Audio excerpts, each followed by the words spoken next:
মিনা, আমি বাজারে যাচ্ছি রে। মা ঘরে রান্না করার মতো তেমন বাজার নেই, বাজার শেষ হয়ে গেছে। আমি তাড়াতাড়ি ফিরে আসব। আর আমি বাড়িতে আসার সময় তোর জন্য চকোলেটও নিয়ে আসব। তুই কিন্তু কোথাও যাবি না। ওমা, তুমি বাজার করতে যাচ্ছ আর আমাকে একাই বাড়িতে রেখে যাচ্ছ? আমার একা একা বাড়িতে ভালো লাগে না। ওমা, আমাকেও তোমার সাথে নিয়ে যাও না মা। তুমি বাজার করবে, আমি তোমার সাথে বাজারটা ঘুরে ঘুরে দেখব। না মা। না রে মিনা, বাজারে ঘুরে ঘুরে দেখার মতো তেমন কিছুই নেই। আমি তো তোকে বললামই, তোর জন্য আমি খাবার কিনে নিয়ে আসব। তুই বাড়িতেই থাক। আর ছোট বাচ্চা, আমি হেঁটে হেঁটে সেই বাজারে যাব, তোর অনেক কষ্ট হবে না? আমার একটুও কষ্ট হবে না, আমি তোমার সাথে যেতে পারবো। তুমি শুধু আমাকে একটা চকলেট কিনে দিও, আমি তোমার সাথে থেকে একটা চকলেটই খাবো। আচ্ছা ঠিক আছে, চল। তোর কষ্ট না হলেই হলো। আমার কাছে তো কোনো বাড়তি টাকা নেই, তুই কিন্তু আমার কাছে কিছু খেতে চাইতে পারবি না। ওমা, এদিকে শোনো না, ওই যে দেখো বাঘ মামার দোকানে কত লিচু আছে, ওখান থেকে আমাকে কিছু লিচু কিনে দাও না মা, খুব খেতে ইচ্ছে করছে। লিচুগুলো দেখতে কত টসটসে। হ্যাঁ রে মিনা, লিচুগুলো দেখতে কত সুন্দর দেখাচ্ছে, আর অনেক টসটসে রসে ভরা। আমার কাছে যে এখন টাকা নেই রে মা, তোকে কি করে এতগুলো লিচু কিনে দেব বল? ওমা, ওই লিচুগুলো থেকে কত এত সুন্দর ঘ্রাণ বেরোচ্ছে, আমার খুব খেতে ইচ্ছে করছে। আমি তোমার কাছে আর কিছু খেতে চাইবো না, আমাকে দাও না লিচু কিনে। ও মিনা, আমি জানতাম তুই কিছু না কিছু একটার বাহানা ঠিকই করবি। তোকে তো আমি আগেই বলেছিলাম যে আমার কোনো টাকা নেই। আচ্ছা ঠিক আছে, চল। এত করে যেহেতু বলছিস, দেখি বাঘমামা বাকিতে কিছু লিচু দেয় কিনা। বাঘমামা, আপনার দোকানের লিচুগুলো বেশ সুন্দর দেখাচ্ছে, তা লিচুগুলো কত করে বিক্রি করছেন মামা? আমার দোকানের লিচুগুলো 100 পিস মাত্র 500 টাকা শেফা। তুই যদি নিস তাহলে তুই আমাকে 50 টাকা কম দিস। না গো বাঘমামা, 100 লিচু নেব না। আপনি আমাকে 15 থেকে 20টা লিচু দিন। আমি 2 থেকে 3 দিন পরে এসে আপনাকে টাকা দিয়ে যাব। আমার কাছে যে এখন কোনো টাকা নেই, আমি বাজার করে সব টাকা শেষ হয়ে গেছে। মেয়েটা যে লিচু খাওয়ার জন্য বড্ড বায়না ধরছে, না করছি তবুও শুনছে না। তবে আপনি নিশ্চিন্ত থাকুন, আপনার টাকা আমি 2-3 দিন পরেই দিয়ে যাব মামা। আরে শেফা, না না, আমি তোকে বাকিতে কোনো লিচু দিতে পারবো না। আর আমি 100 পিসের নিচে কখনোই লিচু বিক্রি করি না। এখান থেকে যা তো, অযথা আমার সাথে আর তর্কে জড়াস না। আচ্ছা ঠিক আছে বাঘমামা, আমি আপনার সাথে তর্কে জড়াতে যাব কেন? আপনার জিনিস আপনি না দিলে তো আর আমার কোনো জোর নেই। তবে আপনারা বড় অকৃতজ্ঞ। আমার স্বামী বেঁচে থাকতে আপনাদের কত উপকার করেছে, কিন্তু এখন আমার টাকা পয়সা নেই বলে আপনারা আমাকে কত অবহেলা করছেন। যাই হোক, আমি আর কখনোই আসব না আপনাদের কাছে বাকিতে কিছু চাইতে। আমার টাকা হলে তখন আমার মেয়েটাকে লিচু কিনে দেব। তোমার রান্না এখনো দেরি হবে? আচ্ছা মা, আমি তাহলে ববের সাথে একটু খেলা করে আসি, ততক্ষণে তোমার রান্না শেষ হয়ে যাবে। আর তোমার রান্না শেষ হলে আমি এসে খাবার খাবো। এই তো রে মা, প্রায় হয়ে এসেছে, আর একটু সময় লাগবে। তুই এখানে বস, তারপর রান্না হলেই খেতে পারবি রে মা। তুই এক্ষুনি না বললি তোর খিদেতে পেটে সূচু দৌড়াচ্ছে, তাহলে তুই কি করে খেলবি? তুই খেয়ে তারপর খেলতে যাবি, এখন কোথাও যাসনি।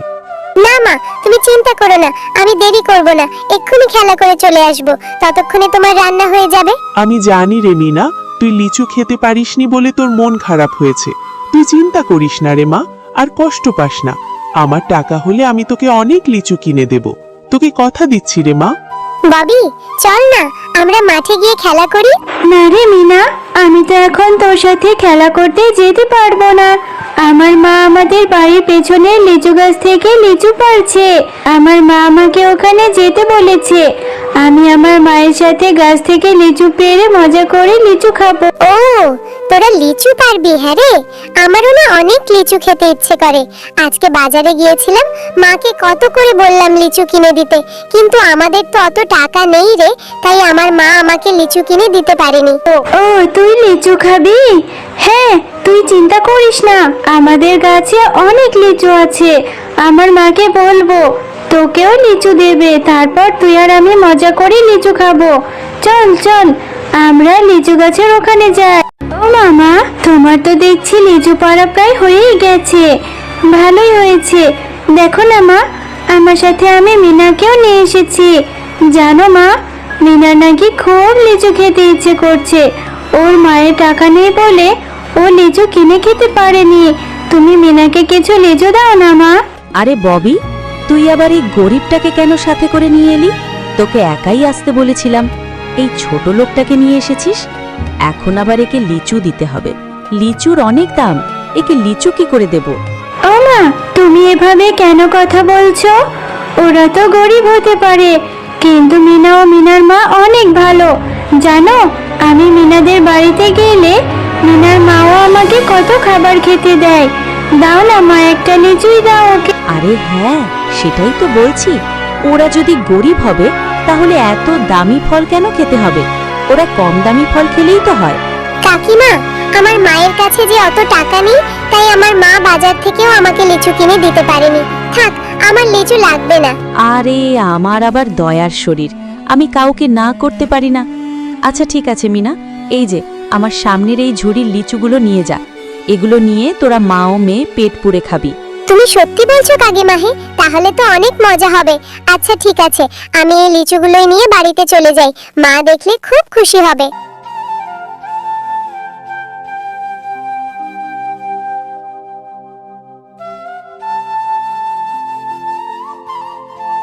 ওমা, এগুলো লিচু ববির মা বাঘিনী কাকিমা আমাকে দিয়েছে।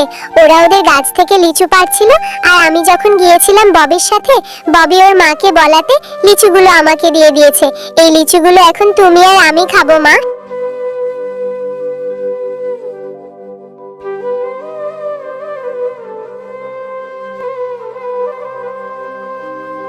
হ্যাঁ মা, তুমি ঠিকই বলেছো। লিচুগুলো দেখতে কেমন যেন মনে হচ্ছে, কোনো সুগন্ধ নেই। আমি এক্ষুনি ফেলে দিচ্ছি।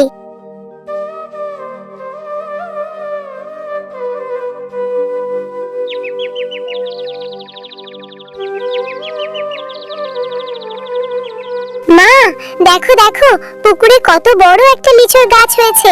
কালকে যে পচা লিচুগুলো ফেলে দিয়েছিলাম, ওগুলো থেকেই মনে হয় এত বড় লিচুর গাছ হয়েছে। মিনা, আমি জাদুর লিচু গাছ। তোমার ফেলে দেওয়া সেই পচা লিচুগুলো থেকেই জাদুর লিচু গাছ হয়েছে।